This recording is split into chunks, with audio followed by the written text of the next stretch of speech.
Hello, my name is Matt, also known as Alpine. I work professionally as an airport planner for my day job, and today I am going to be roasting your Minecraft builds, specifically airports. If you'd like me to roast your Minecraft builds, go to alpine1.co and click on Join the Spruce Tree for Minecraft Cities. It'll redirect you to the Discord. From there, go to the info channel, scroll down, and make sure to give yourself the Alpine notifications role. Then you can go to Alpine Build Review, and then put in your Minecraft builds.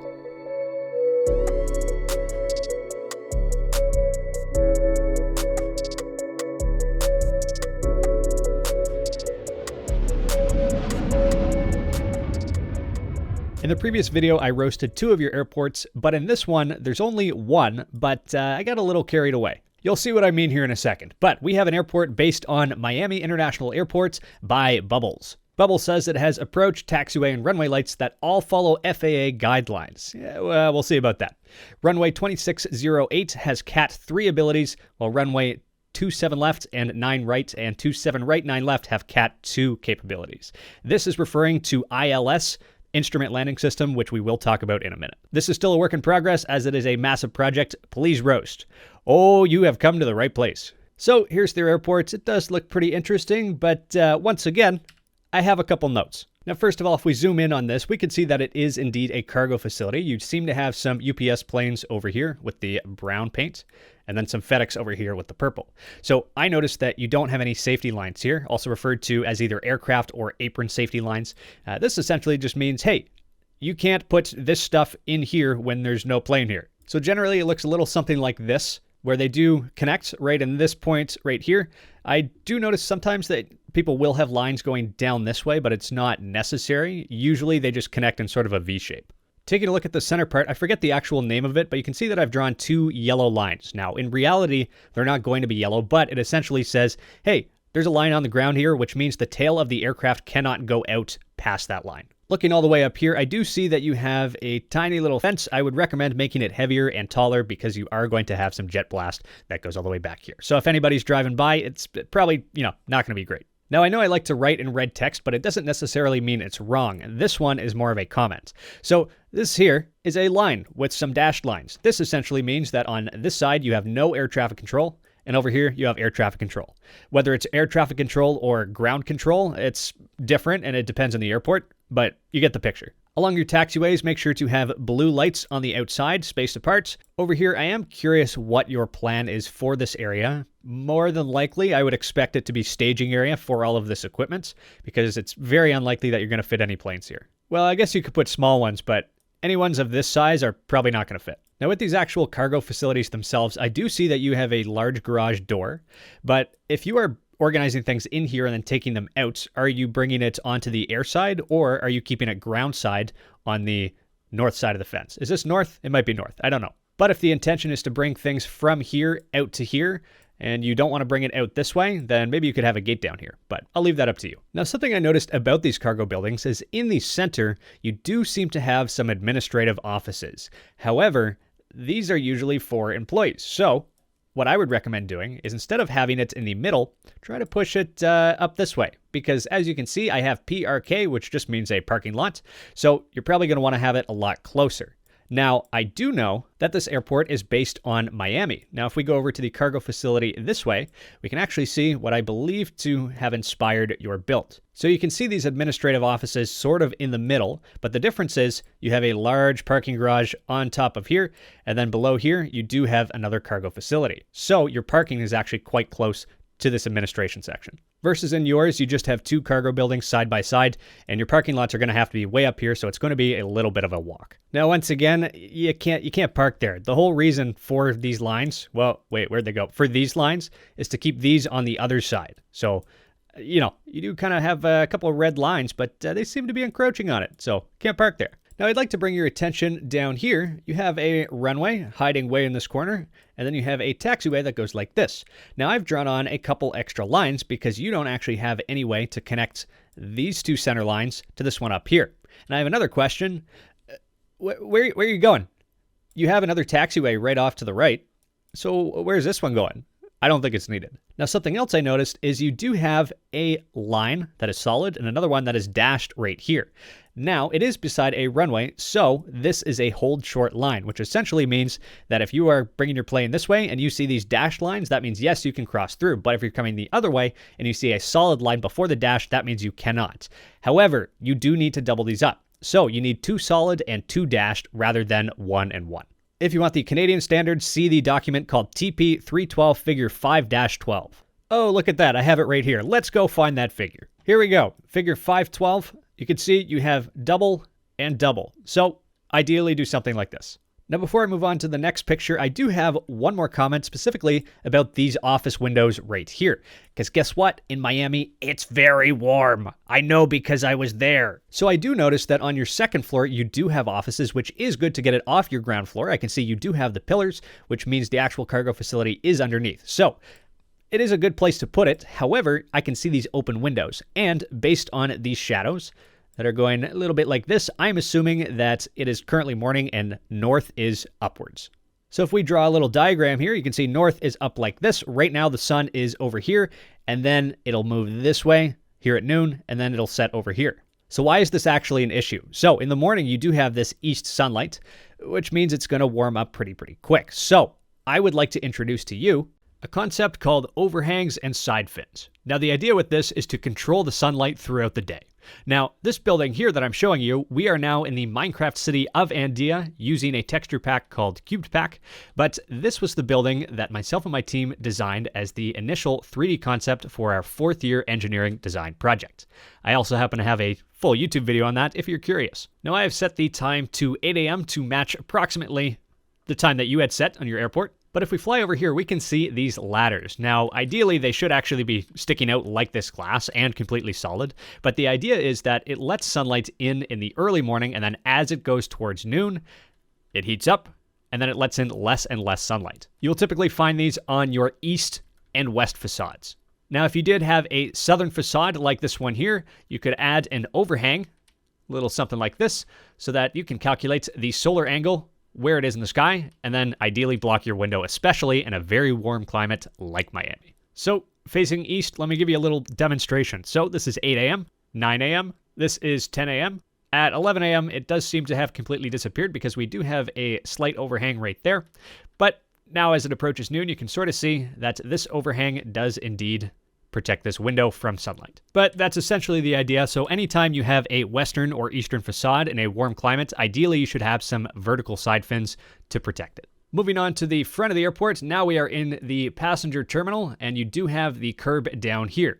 But once again, I do have some comments. So first of all, I know this is based on Miami, but why do you have all this space? I think in real life, there is a bus stop in here, so that could be an appropriate use. But a really big concern of mine is I don't think this is wide enough. You see the width of these planes, and we're going to see another picture here in a few minutes, but I really don't think this is wide enough. Looking over at the curb, don't do this. I will, however, show you an example of how to do it properly. So let's jump into the Minecraft city of Sequoia. This is the main project that I work on with my builders. Most of my other videos are about this city, so definitely go check those out. But if we fly all the way over here as the Distant Horizons mod slowly loads things in, I don't know. Okay. All right. All right. But if we fly all the way over to the neighborhood of Point Grey, I will show you what I mean.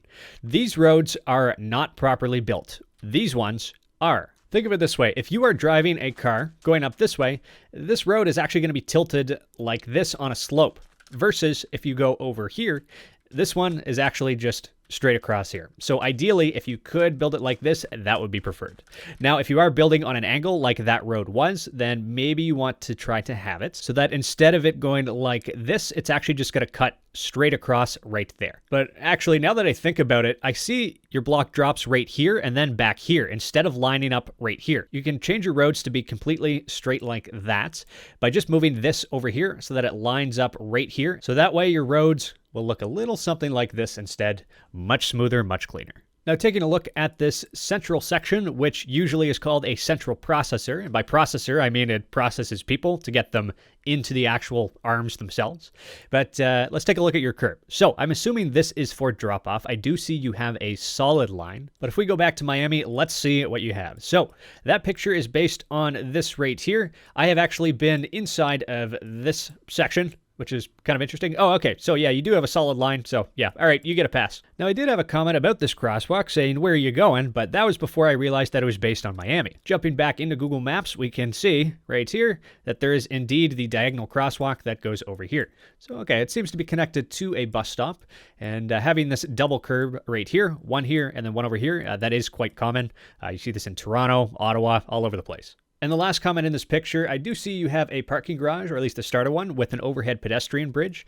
I would recommend shifting this down so that your pedestrian bridge is a little bit more centered. But once again, in Miami, this is the bridge here, I'm assuming, and they do have it connected on the end. But they do have multiple bridges, so as long as you add another one down here, I think it's okay. But if you have this giant parking garage, or parkade, as I guess I'm supposed to call it now, if you just have one pedestrian bridge going across here and you don't have this other one, people are going to have to walk quite a long way to get across. Now let's take a look at your runway and airfield. First of all, once again, compared to the previous episode, we talked about RETs, which stands for Rapid Exit Taxiways. This is essentially taxiways that are on a angle relative to this instead of just being 90 degrees relative to the runway.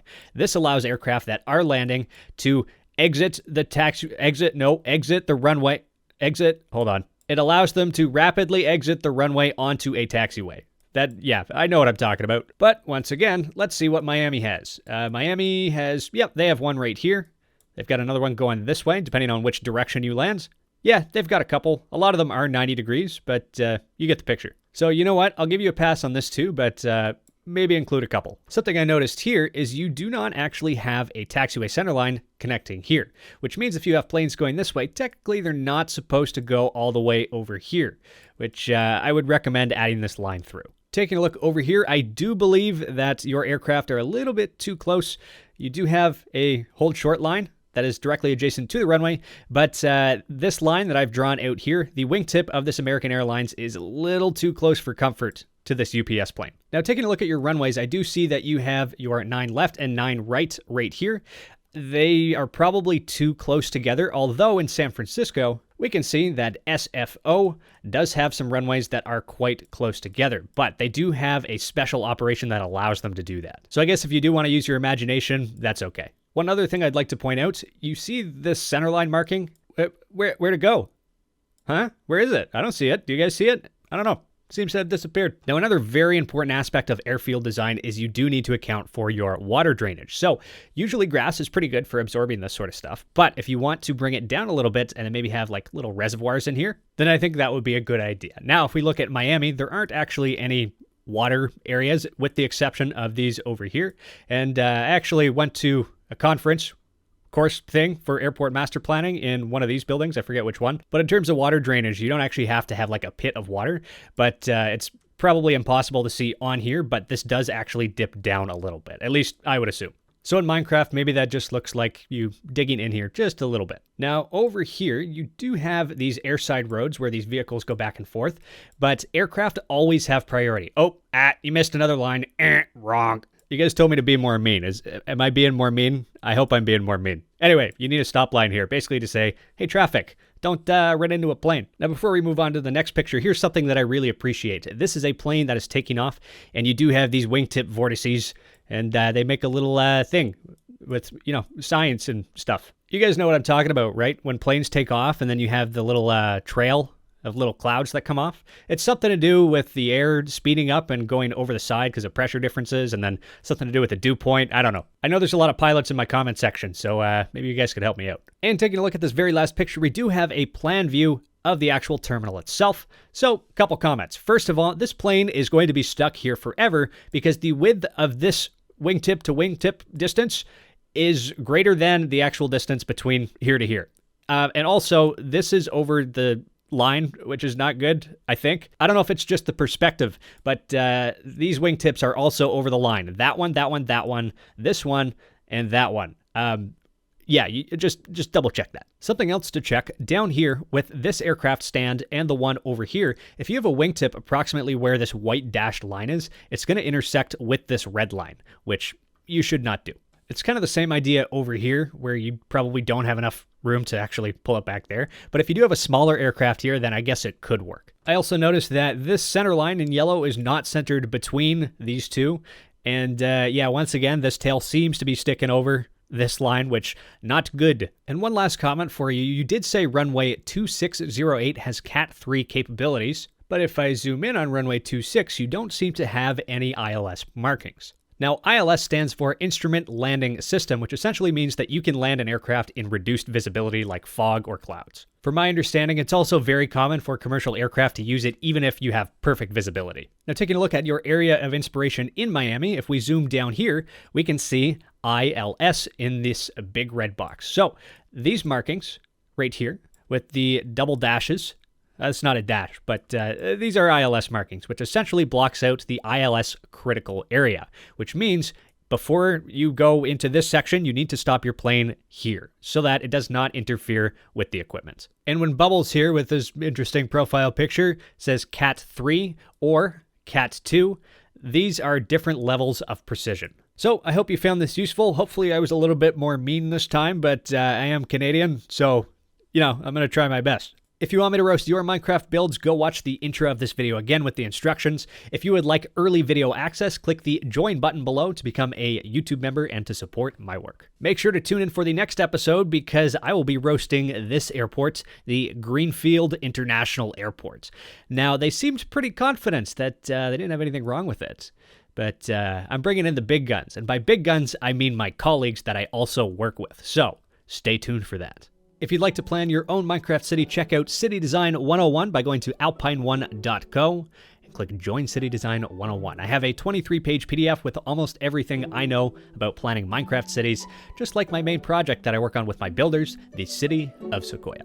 In the spring and summer of 2026, I'll be filming lots of content for City Design 101, so get it now with a one-time payment before the price goes up. It includes lifetime updates and no subscription. alpine1.co, check it out.